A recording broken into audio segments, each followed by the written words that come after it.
PWCC is a great way to sell your sports cards. If you're looking for a way to support the Cajun Cardboard YouTube channel, consider using the promo code Cajun, all caps, CAJUN, when you're selling your cards on the PWCC marketplace. Hey guys, Brian with Cajun Cardboard coming at you from the great state of Louisiana with mail day number 132. I've got 7 Michael Jordan cards, 7 PSA 10s. A lot of these cards did come from the cross-country collection, and a lot of them are low pop. We're going to look at a couple of pops and prices and some things like that, and then we'll also, as always, take a look at kind of how they fit into my collection. How do I synthesize these? Why did I buy these cards? What are they in my collection for? And so we'll kind of talk through some of that stuff. So let's not waste any time. Let's get cranking. As always, I've got created a shareable list for my PWCC Vault set up, and card number 1's a base card, but it's a pretty cool base card if you ask me. It's the 1997 Ultra number 23. What a coincidence. In a PSA 10. Jordan looking as shredded as ever. My God, his arms look phenomenal. I'm very jealous of that picture. Pretty old school, typical Ultra card, but not too many of these cards out there. It's a pretty low pop card in PSA 10. It's got some pretty decent value in PSA 10 as well. We won't get too much into that. I just wanted to show you, this is my Ultra card number 23 family. This is what I have. So I'm going to do a little separate slideshow like I'm apt to do. So I've got a 97 Ultra number 23 gold medallion PSA 8. I have got another 1997 Ultra number 23, the PSA 10. This is kind of an awesome card. This is a really big card. The gold just really pops, as you guys can see. And PSA 10 takes the card to another stratosphere as far as value. Another gold medallion PSA 8. I think those are undervalued. That's just me. Another gold medallion PSA 8. I don't hoard very often, but I'm doing it with this one. I've got a PSA 8 of the normal base card, and then I've got the PSA 10 that you guys saw, which was part of this mail day number 132. So adding the base to my gold medallion 10 is great. Obviously, you guys know what's missing. It's the platinum medallion, right? We know there's the base, there's the gold, and there's the platinum, which is super rare and super freaking awesome. It's probably my favorite of all of the Jordan platinum medallions, including the ones that I already own. So that's card number 1, just a base card. Another base card, but a little bit unusual because this is also a super low pop, and I graded it myself. It came back a 10, and I'll take it all day long. The 1995 Topps Mystery Finest M1 Michael Jordan yamming right on top of Alonzo Mourning. Not the refractor, just the base card, but a big pickup nonetheless right there. Next on the list, card number 3 today is going to be the 1998 Upper Deck Choice StarQuest Blue. There's the let's see, there's the red, there's the green, there's the blue, and then there is the StarQuest Gold, which is serial number 200 if I'm not mistaken, which still eludes me, but I'm always on the hunt for it, and it's a humongous card. The blue card's not a humongous card, but it's a tough card to find in a PSA 10. I've got it pulled up here. The last one sold for $400 in this month, in the month of well, sorry, you're going to be watching this in April, but in the month of February, it sold for $400.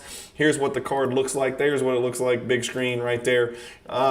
Only a pop 81.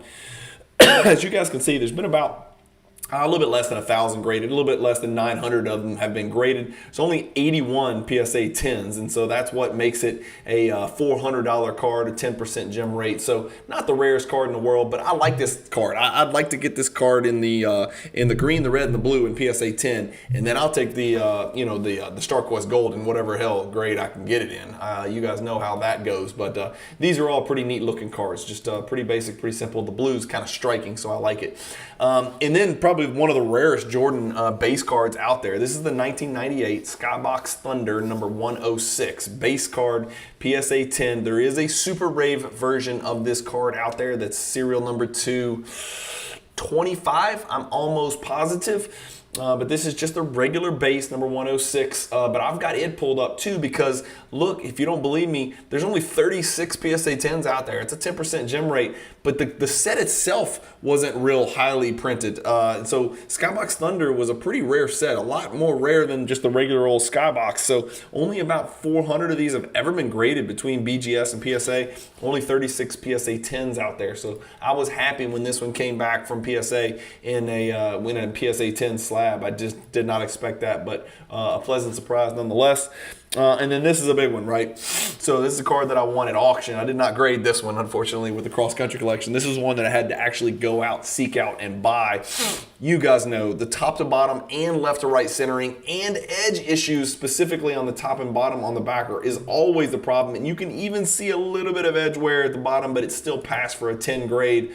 This is the 1988 Fleer number 120 All-Star. It is a subset card. There are 3 cards in 1988 Fleer for Michael Jordan. There is the base copy. There is the base is number, I think, 17. I've got it pulled up. All right, here's what I have. Let me just show you.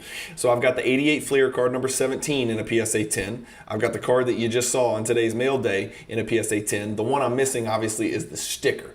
But this card completes a pairing between the base number 17 and then this card is a subset card. It's not an insert because it appears in the regular base checklist. The sticker is a 1 in every 11 packs insert for Michael Jordan.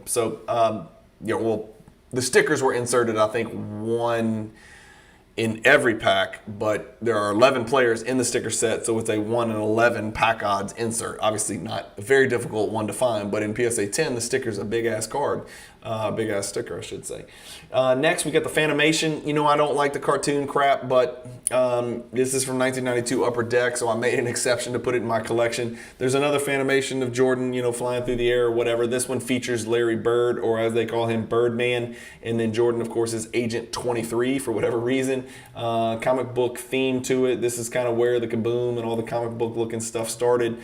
92 Upper Deck Fanimation. This is card number 510, and this is a PSA 10 copy of that card. And then the last card is a little oddball card. It's the 1991 Hoops Team Night Sheets Perforated Michael Jordan Most Valuable Player card.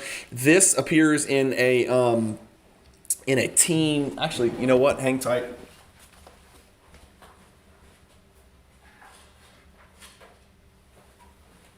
I didn't think about this beforehand, but I just happen to have this thing sitting on my desk, so I should be able to switch back over and show you. I think you guys will find this cool. Look how big this is. This is the team night sheets, right? So this is the whole thing, the whole shebang.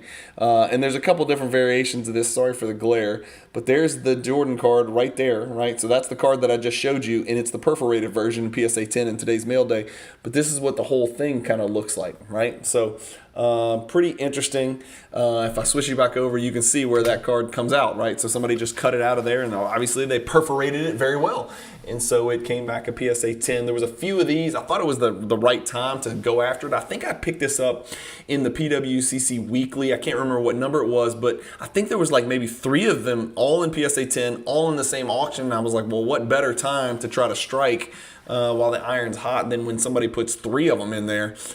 So I figured at least the bids would be sort of diluted. And so I picked it up for a very, very cheap price. This is not a rare card, not a big deal, but it does conclude mail day number 132. So 7 Jordan cards, 7 PSA 10s. None of them are wildly, outrageously valuable. The Skybox Thunder is rare. It's about a $400 card if I recall. And then the Fleer All-Star is a card that's a 4-figure card in a PSA 10. Probably could have pulled that one up and looked at the values of that card and where I picked it up, but I was happy to pick that one up. I got it for actually a pretty good price, a little bit less than recent comps, so I was very happy to put that one out. I put that one off, so now I got to get that 88 Fleer sticker. But that's it, guys. 7 Jordan cards, 7 PSA 10s, 7 additions to the collection, a couple of hierarchy cards that you'll see in that list. And as always, I appreciate you guys watching these mail days. Hopefully you're still enjoying them. If you have a way that I can make these better or more enjoyable, please let me know. Thank you guys for watching. As always, keep collecting, stay positive in the hobby, and peace.